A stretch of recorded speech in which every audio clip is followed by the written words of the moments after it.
Payg'ambar sollallohu alayhi vasallam aytadilar, Alloh taolo kamida bir yaxshilikka Alloh 10 ta ajr beradi. Demak, 30 kun roza tutdik. Kamida agar Alloh taolo 10 tadan savob beradigan bo'lsa, 300 kun roza tutganning savobini bizga berdi.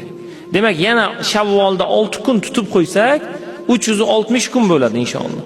Alloh taolo nomay a'molimizda mana shu banda yil davomida, ya'ni 360 kun roza tutdi degan savobni inshaalloh Alloh taolo biz sizga taqdir qiladi. Shuning uchun Shavvol oyi bir oy o'rtada qazolarimizni tutib, undan keyin inshaalloh Shavvol oyining 6 kunlik ro'zasini tutishligimiz kerak.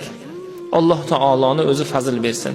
Birodarlar, Shavvol oyini ro'zasini dushanba, payshanba kuni tutaman, Ramazondan keyin bir dam olib keyin tutaman deyotganlar, alhamdulillah, Alloh taoloning o'zi yaxshilik bersin, lekin iloji boricha uni tezlatish kerak.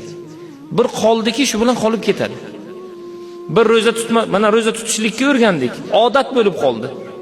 Undan keyin mana shu odatga ko'ra tezroq inshaalloh ketma-ket 6 kunlik Shavvol oyining ro'zasini tutsak afzal.